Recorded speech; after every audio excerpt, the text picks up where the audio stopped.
أهلا مساء الخير، كيفكم بنات؟ فيديو اليوم ثاني فيديو أنزله لكم من مشترياتي، ولكن مشترياتي اليوم طلبتها من شي إن. متحمسة أفتحها يا بنات، جالسة أفتح الكرتون كذا بسرعة عشان أشوف القطعة كيف شكلها بالطبيعة. قبل ما نبدأ بالفيديو أتمنى تحطوا لايك للفيديو واشتركوا بالقناة عشان يوصلكم كل جديد تستفيدوا بإذن الله. الأشياء كثيرة اللي اشتريتها يا بنات. بقسم المشتريات لجزئين عشان ما يكون الفيديو طويل عليكم. هذا بيكون أول جزء من مشتريات شي إن. طبعا في كم حاجة ندمت إني اشتريتها وما تستاهل الشراء أساسا. بحاول كذا أذكر لكم الأسعار وكيف نوعية الأقمشة ورأيي بكل قطعة اشتريتها. أول قطعة اشتريتها هي أدوات العناية بالأقدام، سعرها 10 ريال. إن شاء الله بسوي لكم فيديو عن طريقة استخدامها بالتفصيل. وثاني شي اشتريته الطوق هذا كريستال، سعره 18 ريال. ده يا بنات بقول لكم رأيي عنه بكل صدق وأمانة. يعني التاج هذا يجنن وفخم ولمعته بالطبيعة حلوة، يمكن بالكاميرا مش باين واضح، يعني مش واضحة لكم اللمعة، ولكن بالطبيعة يجنن. ولكن مش الكل يناسبه، يعني اللي راسها صغير ومش كبير أو عريض بيناسبها بيطلع عليها فخم. وكمان اشتريت حزام عريض، حبيته يا بنات صراحة، فخم باللبس وشياكة، ينفع كده على كده كم تنسيق. والجودة حقته حلوة، يعني جودة الجلد حقه حلوة. وسعره للأمانة كده مش متأكدة بالضبط، ولكن سعر 15 ريال تقريبا. اشتريت كمان البلوزة هذه موردة كده وحلوة، سعرها 40 ريال. يا بنات البلوزة دي تجنن باللبس وتحلي الجسم ما شاء الله، ومقاساتها كبيرة، يعني اللي تلبس ام تشتري اس، عشان كده عشان تطلع كده مقاسها مضبوط ومرتب.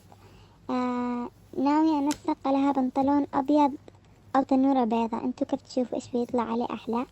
اكتبوا لي بالتعليقات، البنطلون او التنورة. من ناحية القماش يا بنات القماش حلو، ولكن كده فيه نسبة بسيطة من البوليستر على نايلون شوية، ولكن نسبيا حلوة. أنا عجبتني عن نفسي صراحة، وباللبس تطلع شياكة.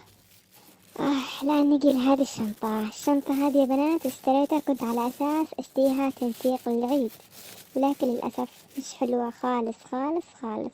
الخامة حق الشنطة كأنها كرتون، خفيفة ريشة والله. ندمانة كل الندم عليها إني اشتريتها، كأنها حقة أطفال يعني. وسعرها 26 ريال، وهذا شكلها من داخل بدون أي يعني سيستم، بدون أي شيء. ولكن الخامة بصراحة خايسة أبدا، مش حلوة.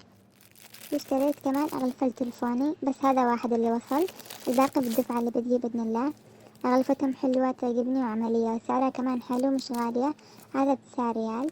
اشتريت كمان الطوق هذا ذهبي زي الأول الفضي، ولكن ده سعره 20 ريال.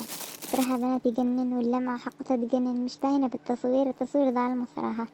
وزي ما قلت لكم يا بنات يناسب البنات اللي راسهم صغير، اللي راسها عريض للأسف ما بيناسبهاش وتخسر فلوسها على الفاضي، يمكن ما تحبش حتى على، يعني لما تلبسها يمكن ما تحبش على نفسها، عشان كده حرام نشتري شيء ما بنلبسه. واشتريت القلم ده يا بنات، يجنن يجنن بصراحة، باللبس يطلع. الحمد لله اني طلبت اكبر من مقاسي، لان الموديل هذا يجي ضيق وقصير لفوق البطن، او البطن شوية تبان، واني عن نفسي البس ام، طلبت ال، وطلع مرتب وطويل يغطي البطن.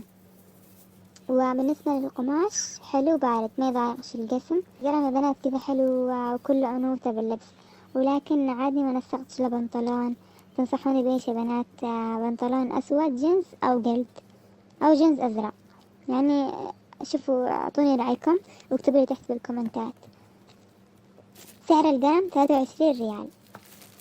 صراحة قيمته أرخص من الشنطة ديك الخايسة اللي اشتريتها. اشتريت كمان الشنطة هذه كنت خايفة منها لما حجزتها، بس صراحة طلعت بالطبيعة حلوة، لون وشكل وخامة قوية وعملية بنات، تنفع للجامعة وللدوام والخرجات الخفيفة. سعرها 16 ريال.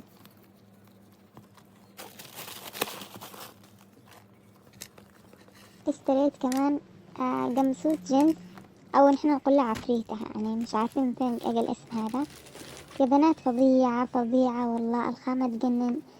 جينز كده متين، وبنفس الوقت على مطاط كده ستريتش خفيف، بس أقوى شي الجينز، يعني مريحة باللبس وما يضايقش أبدا. شليت أنا مقاسي بالسنتي، والحمد لله طلعت مقاس مضبوط، مقاس ام، أجي عليه مضبوط ومرتب، يعني لو سمت شوية برمضان الله معه خلاص. حق الضبط سعره 88 ريال.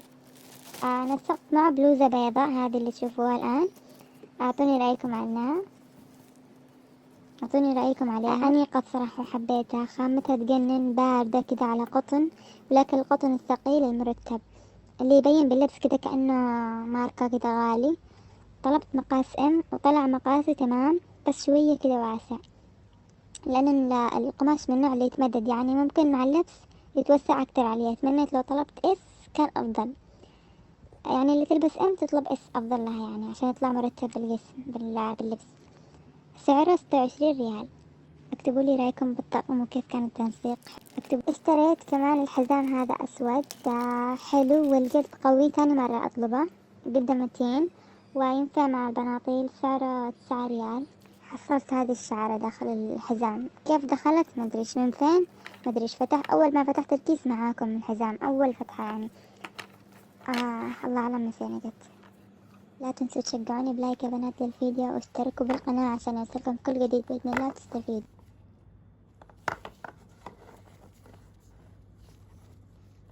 كمان طلبت الساعات هذول، الأخت الصغيرة طلبتهم تنتين مع بعض، حبة دي لونها سودا وحبة بيضاء، سعرهم 18 ريال. حلوين. وكمان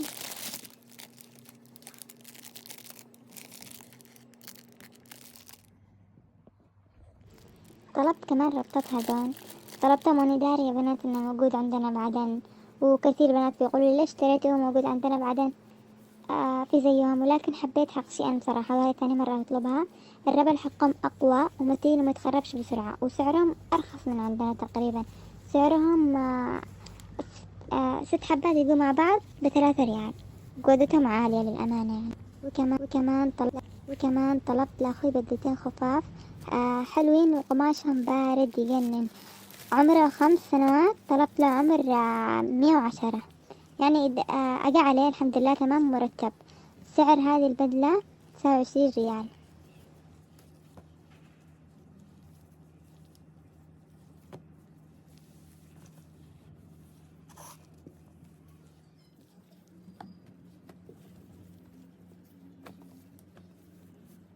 وكمان الطقم هذا رهيب باللبس، وقماشه قطني بارد، وسعره 25 ريال. وهنا وصلنا لنهاية الفيديو، عشان ما يكونش الفيديو طويل بزيادة. إن شاء الله بنزل لكم جزء تاني من المشتريات. لا تنسوا تحطوا لايك للفيديو. أشوفكم في الفيديو القادم.